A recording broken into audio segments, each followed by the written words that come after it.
감사합니다. 이만입니다. 오늘 제가 하고 싶은 얘기는 사실은 조금 더 시의적절한 얘기를 하고 싶었는데 미중 패권 지금 현재 과학기술계의 어떤 기본 전략, 이 정부의 기본 전략을 보면 전략기술에 올인한다는 전략으로 되어 있고요. 그것은 미중 패권 경쟁이라는 것을 백그라운드로 가지고 있습니다. 그래서 우선 미중 패권 경쟁이 뭔지 다시 한번 짚어보고 그걸 통해서 과연 이 전략기술을 12개 지금 돼 있죠. 그중에 양자도 있고 양자가 예타로 해서 지금 수조 원의 돈을 앞으로 쓰게 됩니다. 저는 이게 잘못됐다고 생각합니다. 그래서 그것이 왜 잘못됐는가를 제가 말씀드릴 거고요. 그 잘못된 그 틀은 우리의 R&D 정책이 갖고 있는 근본적인 한계, 생각의 한계에 이제 기인한다는 것이 제 얘기고요. 제가 기존에 지난 정부에서 5년 동안 줄기차게 그 틀을 바꾸려고 여러 가지 노력을 했고 임플리먼트도 했고 법도 바꿨고 여러 가지 했으면 한계가 있다. 그 한계 중에 한 가지가 뭐냐면 이 정책을 입안하고 집행하시는 분들 중에 많은 분들이 과학기술계의 분들인데 이 과학기술계의 리더십을 가지고 계신 분들이 정책을 보는 큰 틀과 시각을 가지고 있지 않다라는 것이 저의 진단이에요. 그래서 계속 도돌이표로 가는 겁니다. 계속 과거를 보자고 하시는데 왜 자꾸 과거를 가냐 이거죠. 과거의 70년대의 정책, 박정희 시대 때 잘 됐던 정책을 자꾸 카피해서 만들려고 하시기 때문에 계속 앞으로 나아가고 있지 못한다는 것이 저의 진단입니다. 그래서 말씀드리겠습니다. 윤석열 후보의 과학기술 대선 공약이라는 것을 다시 한번 이제 돌이켜보고 싶은데 여기 쭉 여러 가지 공약이 있고요. 추격자에서 선도자로 가겠다, 탈정치하겠다, 대통령이 직접 챙기겠다, 과학기술 전문가가 국정 주요 의사결정을 하겠다, 민간 과학기술위원회를 설치하겠다, 과학기술 전략 로드맵 수립한다, 지원하되 간섭하지 않는다, 장기적 꾸준한 예산 지원한다, 미래 선도형 연구관리 시스템 하겠다, 국책연구기관과 과기특성화들을 합쳐서 개방학, 융합 연구 플랫폼을 만들겠다, 청년 과학기술 지원한다, 글로벌 기술 동맹을 강화한다 이렇게 되어 있습니다. 여기에 여러분들에게 지금 1년 반 지난 후에 가시적으로 보이는 게 뭐가 있습니까? 제가 가장 잘 가시적으로 보이는 것은 대통령이 직접 과학기술 정책을 한 번 딱 챙기셨고 그게 예산 컷이었죠. 과학기술 전략 로드맵 없습니다 지금. 그 다음에 요즘에 청년 과학기술은 지원 확대 얘기하죠. 나머지 아무것도 된 게 없습니다. 안타깝죠. 자, 그 과학기술 정책의 기조를 그래서 찾아보려고 공약과 국정 기조라는 것이 안 보이니까 그 기조를 찾아보려고 노력했더니 뭐가 나오냐면 이 5차 과학기술 기본계획 주요 방향이라는 게 나옵니다. 5차 과학기술 기본계획을 작년과 올해에 걸쳐서 만들어서 발표가 되어 있습니다. 아무도 관심이 없어요 여기에. 여기에는 국가 전략기술 체계를 정립하고 임무 중심 R&D를 하고 민간 참여를 확대한다 이런 틀들이 있습니다. 이것은 2021년에 제가 정부를 압박해서 낸 그 틀을 만드는 거고요. 그 이후에 2022년도에 새 정부가 들어서면서 몇 가지 튠업이 돼서 지금 나와 있습니다. 이것을 현재의 그 정부 BH가 존중하지 않아요. 당연히 전 정부에서 만들어진 틀 기조를 가지고 있기 때문에. 근데 이 안에는 여러 가지 이슈가 있습니다. 이게 잘 됐다고 말하는 것이 아닙니다. 전략기술이라든가 그 다음에 이제 여러 가지 이슈가 레이즈 됐어요. 이거하고 관계없이 전략기술, 반도체 집중 육성, 그 다음에 R&D 예산 대폭 삭감 이런 것들이 그동안에 이슈가 됐습니다. 그 이슈들은 도대체 어디에서 나온 건지 잘 모르겠어요. 기본 틀이 보이지 않는다. 친대기업주의와 친주력산업주의 이외에는 어떤 틀이 잘 보이지 않는다는 것이 현재 윤석열 정부의 과학기술 정책 기조인데요. 과학기술계의 어떤 분도 윤석열 정부의 과학기술 정책 기조에 대해서 비판하시는 분이 안 계세요. 왜 그런지 모르겠습니다.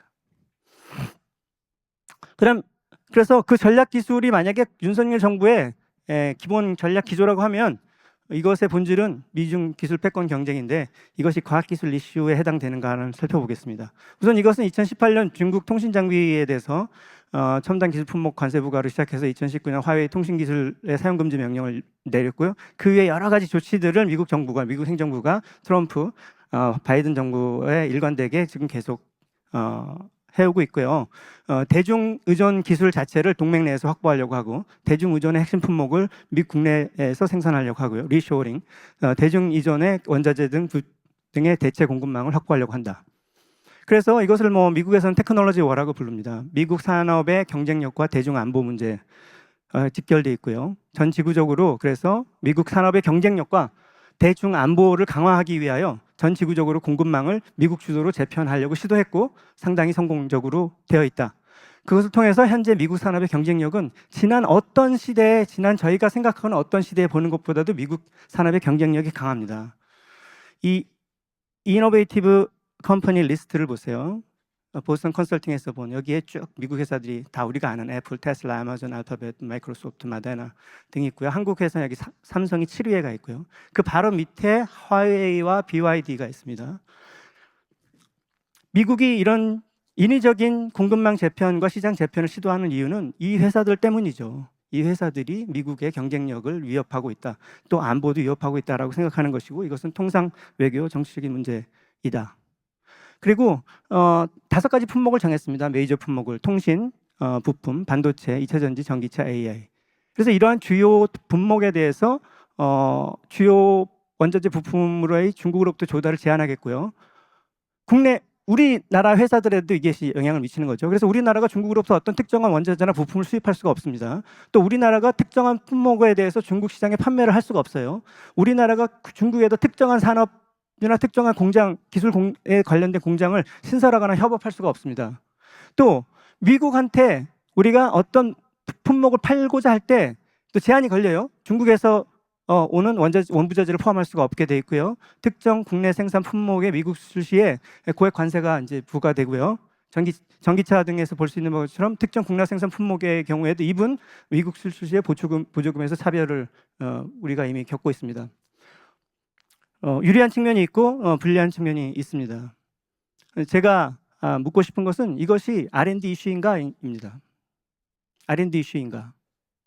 정부가 전략기술 이것에 대한 대응으로 전략기술 12개를 개발한다고 하고 거기다가 엄청난 R&D 자금을 투입하고 있고요. 앞으로 더 많이 투입할 겁니다. 그것은 과연 올바른 정책이냐? 저는 그렇지 않다고 봅니다. 왜? 전략이라는 것은 목표, 비전이 있어야 되고 objective 세팅이 돼야 되고 그것을 통해서 리소스 얼로케이션하고 프라이어리제이션을 하는 거죠. 그런데 키스텝에서 발간하는 이 미중 패권 경쟁에 대응하기 위한 국가과학기술 전략의 기본 기조라는 이 틀을, 이 보고서를 보면 그 틀이 뭐라고 얘기하냐면 초격차를 유지하고 자립화하고 미래 선점한다고 되어 있습니다. 여기에는 현재 벌어지고 있는 미중 패권 경쟁하고의 어떤 스페시픽한 커넥션이 없어요. 너무나 일반적인 얘기예요. 초격차 전략이 미중 패권 경쟁 이전에부터 있었던 전략이고 우리가 기술 자립화하자는 것이 70년대부터 있었던 전략이고 어떤 특정 기술을 미래 선점하자는 게 계속 주창하는 게 여태까지 얘기되었던 것이지 그것이 새로운 얘기는 아니다. 그리고 5대 품목, 통신, 반도체, 2차 전지, 전기차, AI 이 5개의 품목을 특정해서 보면 지금 벌어지고 있는 미중 패권 경쟁과 관련돼서 이 5개의 품목에서 우리가 중국의 기술에 비해서 어떤 열세의 기술을 가지고 있고 우리가 대응하기 위해서 R&D가 필요한 그런 기술이 별로 보이지 않는다. 왜? 이 5가지는 우리가 다 잘하는 거거든요. 그래서 이것은 특정한 구체적인 전략적인 연결고리가 없이 그냥 정치적인 말장난을 하고 있는 것이다 라고 저는 판단하고 있습니다. 왜 이렇게 됐느냐? 이것은 물론 현 정부에서만 만든 것이 아니라 지난 정부를 거쳐서 만들어진 겁니다. 이것은 뭐 예를 들면 20회 과기장관회의에서 발표한 이 틀이고요. 이 틀이 만들어진 것, 지금 여기에는 10개의 전략기술이 있습니다. 그 전 정부에서 만든 거예요. 현 정부가 2개를 더 추가했어요. 수소하고 수소와 이제 미래차 미래차 등 2개를 더 추가해서 여기에 이제 원자력과 미래 모빌리티 2개를 더 추가해서 12개가 된 겁니다. 이것은 문재인 대통령이 미국에 정상회담 갔을 때 이 당시에 갑자기 기재부하고 그 외교부하고 그리고 국방부에서 모여가지고 만든 거예요. 과기부를 바이패스하고 그것에 우리가 바운드되어 있는 거예요. 그래서 제가 그때 반대했죠. 네.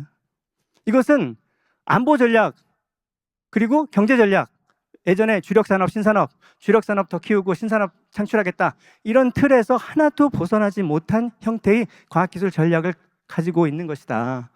이것은 근본적인 문제를 가지고 있는데 왜 그러느냐. 새로운 게 아니라는 겁니다. 가장 문제점은 노무현 정부 이후에 정부의 전략기술 분야라는 것이 항상 있었어요. 또 그 기술들을 이렇게 쭉 보면 다 똑같아요. 얘기가. 네, 특별한 게 없어요. 주력 산업 키운다, 신산업 창출한다, 국가 지도로 핵심 역량 확보한다. 종목만 바뀌어요. 이명박 정부 때 저탄소 녹색성장 7대 분야 50개 중점 육성 기술에 40개 후보 기술에서 90개의 기술이 여기 카운트가 돼 있고요. 박근혜 정부에서 5대 분야 120개 전략 기술과 30개 중점 기술이 있고요. 쭉 그 중에서 또 이렇게 모여 있습니다.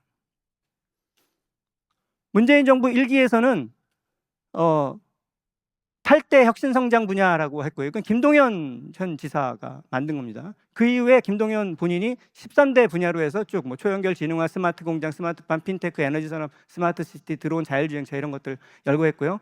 홍남기 총리가 2기라 홍남기 총리가 문재인 정부 2기에 이제 기재부 이 스텝들이 이것을 다시 DNA 플러스 빅3라고 해서 데이터 네트워크 AI, 시스템 반도체, 바이오 헬스케어, 위례차 이 두 가지를 합치면 현재 있는 12대 기술이 다 나옵니다. 그 다음에 3기가 이 10대 전략 기술을 리스트업했고 이것을 다시 2개를 더 추가해서 윤석열 정부에서 12대 전략 기술이 나왔습니다. 새로운 게 아무것도 없어요. Nothing new. 이런 식의 문제는 전략들의 문제는 자 그러면 국가 안보하고 공급망 안정화하고 신산업 창출 이것이 국가 R&D 전략의 기본 목표냐라는 거고요. 그러면 과학기술은 안보 수단이며 경제 정책의 수단이냐? 그러면 좋다. 과학기술이 국가 안보와 경제 정책의 주요 수단이라는 걸 우리가 인정하자. 그러면 국가의 경제 정책, 중장기 경제 정책은 있는가? 윤석열 정부의 주력 산업, 신산업에 대한 중장기 경제 정책이 있는가라는 거예요. 이 질문을 지난 정부에서 제가 5년 동안 기재부 부총리한테 계속 끊임없이 물어봤어요. 그럼 당신들이 경제 전략을 가지고 과학기술 정책을 보고자 하는데 당신들은 중장기 경제 정책이라는 걸 갖고 있느냐? 없죠. 있을 리가 없어요. 그렇기 때문에 다 같이 헤매는 겁니다. 그러면 제가 다시 좀 더 브레이크다운해서 주력 산업과 신산업으로 경제 정책, 산업 정책을 나눈다면 주력 산업에서의 정부의 정책은 뭐며 그것은 어떤 R&D를 필요하는 건지 얘기해 줘. 그럼 우리 열심히 할게. 자, 그럼 신산업이 정부 R&D로 창출되는 거라면 지정해 줘. 그럼 열심히 할게. 신산업이 정부에서 R&D에서 창출되는 시대에 우리가 살고 있는 겁니까? 아니죠. 예를 들면 우주하고 양자 한다고 했는데 우주하고 양자가 미래의 국가 기관 산업이 될 것인가? 많은 논쟁이 있어야 되는데 논쟁 없이 우리가 받아들이고 있고요. 저는 양자가 기관 산업이 되지 않는다라고 생각합니다. 물리학자이지만. 바이오, 인공지능, 로보틱스, 사이버 보안 등등의 신기술이 정부 주도로 기술이 확보되고 상용화돼서 마켓이 생기는가? 그렇지 않죠. 너무나 뻔한 얘기인데 이런 것들을 하고 있고 과학기술 전략 그래서 정부가 펴낸 것들을 보면 정부가 얼마큼 심각하게 만들고 있는지 모르겠습니다만 과학기술 중심사회 구축하겠다, 선진 인류 국가에 도약하겠다, 창조 경제 실현하겠다 이렇게 쭉 해서 이 안에 내용은 다 있는 것 같아요. 그 틀은 뭐냐면 과학기술을 축으로 해서 경제 성장하겠다, 도약해보겠다. 또 그것이 되면 삶의 질도 향상되지 않겠느냐라는 이런 생각의 틀을 가지고 있습니다.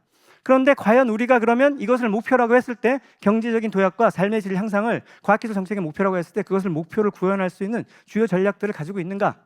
가지고 있지 않다. 어떤 특정한 분야를 선택해서 선택과 집중해서 키우면 된다라는 생각 이외에 어떠한 전략을 갖고 있는가라는 것이 제 질문이고 그 질문에 대한 대답을 찾지 못했습니다.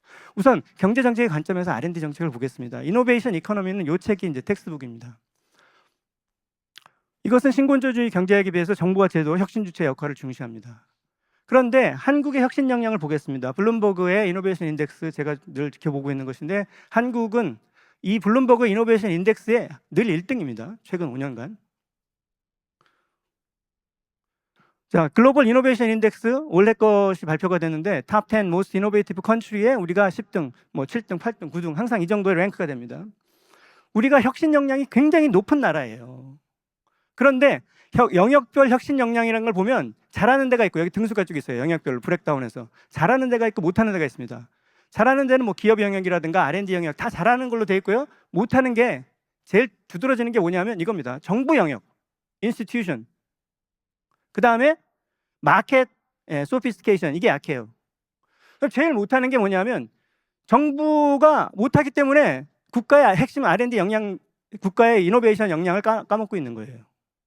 그런데 정부가 나서서 우리가 주도해서 이 국가를 혁신적으로 만들겠다. 말이 안 되는 얘기는. 자, 한국은 이미 세계적인 혁신 주체이고 한국의 민간 혁신 역량은 세계 최소 수준이고 경제의 다른 영역을 선도하고 있습니다. 이것이 팩트예요. 혁신 역량은 인적 자원, 연구 역량, 특허, 기술 개발 부분에 집중되어 있는데 시장, 규제, 제도, 창의성, 교육, 특허와 논문의 질 등이 부족하다. 이것은 정부와 대학이 못하고 있는 겁니다. 정부와 대학이 못하는 거예요. 대학이 창의적인 인재를 기르지 못하고 있기 때문에 잘못된 거고, 대학 교수님들은 중고등학교에서 애들을 그렇게 기르기 때문에 못한다고 생각해요. 예? 예, 저는 이 말도 잘못된 말이라고 생각합니다. 정부가 제대로 못하고 있기 때문에 그런 겁니다. 정부와 대학의 무능에 의해서 혁신 역량이 제약이 되고 있다. 자, 그러면 교과서에서 어떤 정책을 필요하고 하냐면 혁신 경제를 만들려면은 우선 푸어 폴리시 하지 마라. 푸어 폴리시가 뭐냐?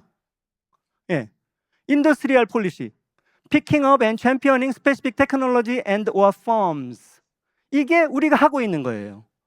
교과서에서 야, 혁신하려면 이거 절대 하지 마. 정부는 이거 하면 안 돼라고 계속 얘기하고 있는 거를 굳이 계속 하는 겁니다.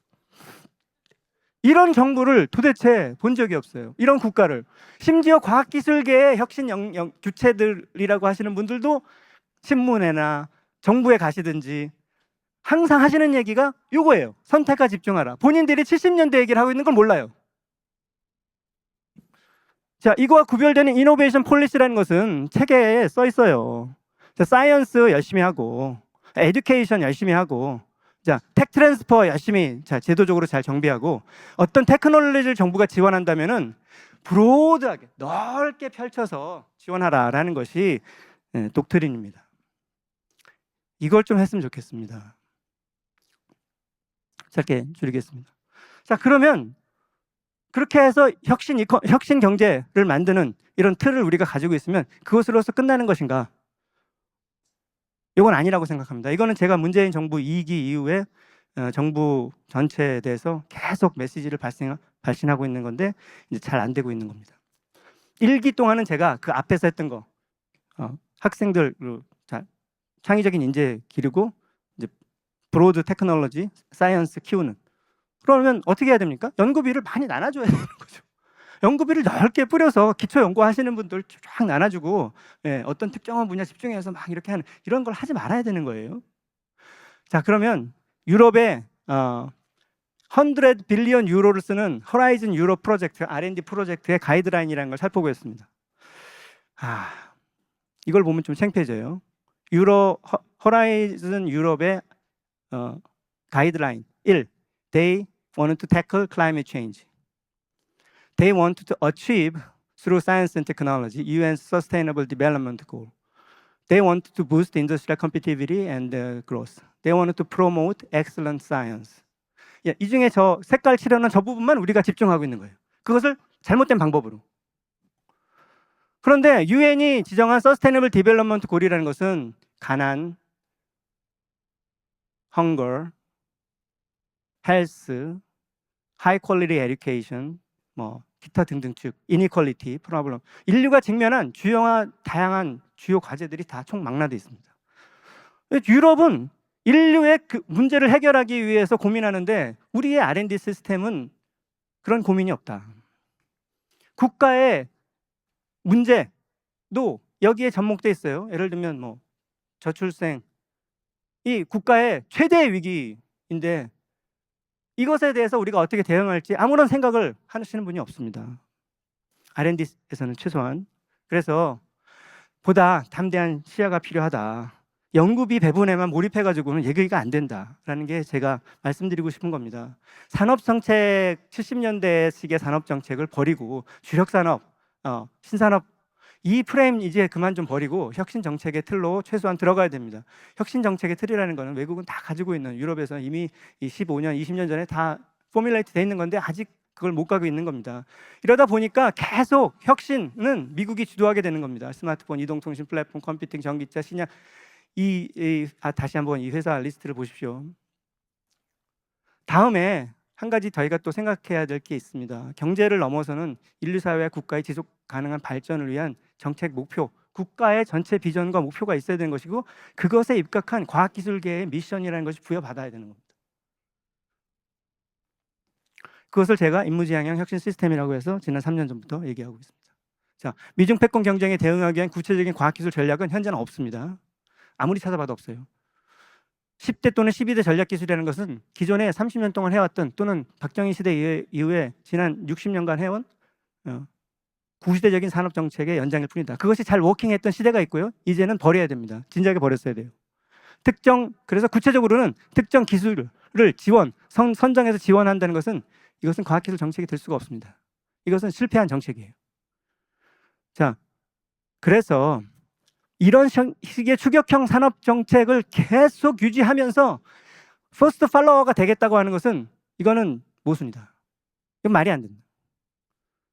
우리 과학기술계 많은 리더분들이 신문에다 쓰세요. 자, 우리 퍼스트 팔로워가 돼야 돼. 그래서 퍼스트 팔로워가 되려면 뭘 해야 됩니까? 라고 하면 네, 선택과 집중해야 됩니다라고 얘기하세요. 그것은 앞뒤가 맞지 않는 것이다. 혁신과 과학기술 중심의 국가 비전 전략은 사실 지난 15년간 지속적으로 퇴보해 왔습니다. 그림이 업데이트가 되지 않아요. 우리는 혁신 경제를 위한 과학기술 이노베이션 시스템을 구축해야 되는 것이고 그것을 넘어서서 지속 가능하고 진보된 사회를 위한 국가 비전에 임각한 완전히 새로운 과학기술 정책이 필요합니다. 이것을 우리가 만들어야 지금과 같이 왔다 갔다 예산이 왔다 갔다 하고 연구비 배분에 몰입하고 야 누구는 많이 받은 거야 출연료이 많이 받아서 쟤들 두들겨 패야 돼 이런 식의 정책이 나오지 않는다라고 저는 생각합니다. 감사합니다.